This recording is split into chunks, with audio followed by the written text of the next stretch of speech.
Siyanamkela Avalanche of Grace, igama lam ndithenjiwe molweni. Namhlanje safunda uMarko weshumi elinesithathu, ivesi yeshumi elinesithathu. Nithiywe abantu bonke ngenxa yegama lam, ke onyamezelayo kude kube sekupheleni lowo wosindiswa.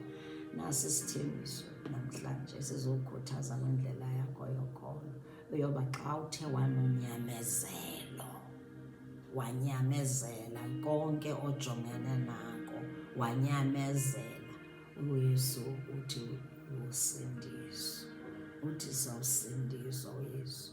Uthi noba bakuzonda kanjani, abakufuni, bayakubiza ngamagama, uthi uYesu uba kodwa ukhe wanyamezela kwade kwasekupheleni wolufumana usindiso. Nasi isithembiso esikhulu masikunike amandla namhlanje. Kwamaxesha esiphila kuwo, siphila kwiintsuku zokugqibela nyhani, ekufuneka thina sikhuthazane. Xa uthe wayifumana unyamezelo, wena wayifumana i-revelation, nawe wawabona amandla okunyamezela, ngoba nasekunyamezeleni akhona amandla. Khuthaza abanye nawe khuthaza abanye bazonyamezela, ngoba kaloku kwiintsuku zokugqibela kuthiwa akekho uThixo. Khuthaza abantu ngoThixo uba ukhona. Ithi indumiso yeshumi elinesine, ivesi yokuqala, ithi isidenge entliziyweni yaso sithi akakho uThixo. Ayinguwe ke eso sidenge kwiintsuku zokugqibela. Yiyo loo nto sihleli apha sikhuthazana nawe. Asifuni uba engqondweni yakho nasentliziyweni yakho uthi akekho uThixo, atsho ekhona.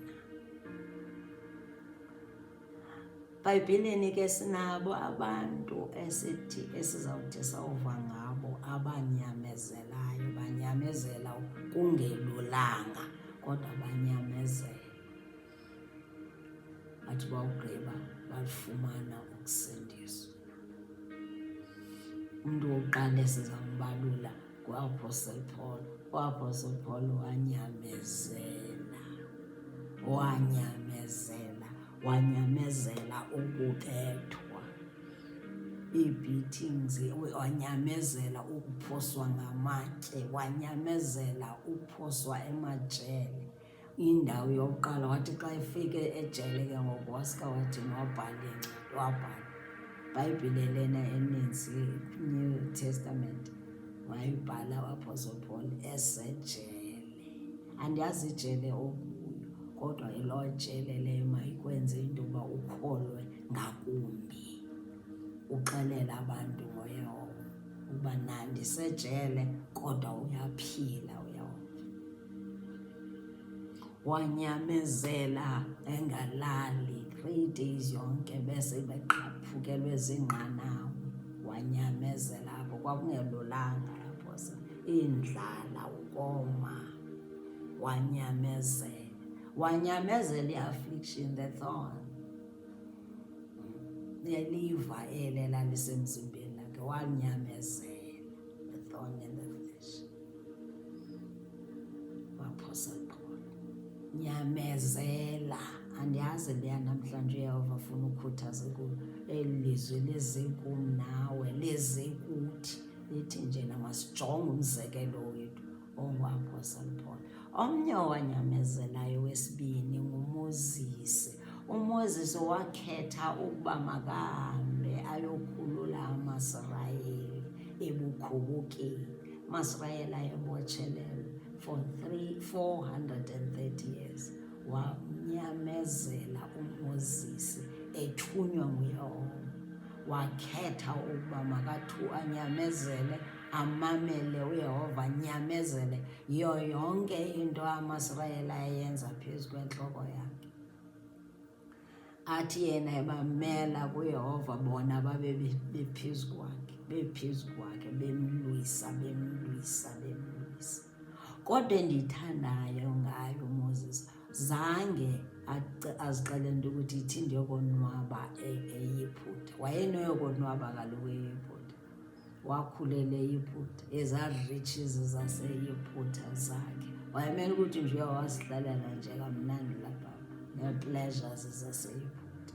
Wakhetha usuka kuzo ngoba wayezazi ngaphakathi kuyo ukuba njena ungumntakaThixo. Nawe zazi ngaphakathi kuwo, uthathe izigqibo, uthathe izigqibo zokuba njena mna noba kumbi noba kumnandi ndizawumnyamezela uYehova. Xesha lonyamezelo eli, ekunyamezeleni mkhulu umvuzo uzawuvuzwa.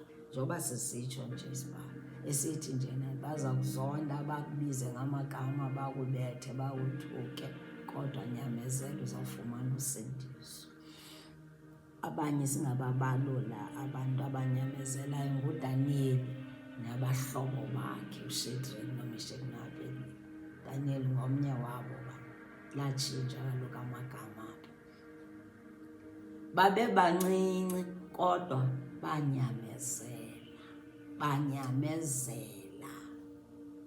Kwathiwa sebexelelwa nje into yokuba uba abaguqanga kwelaa thole legolide abasoze basinde, baza kutsha.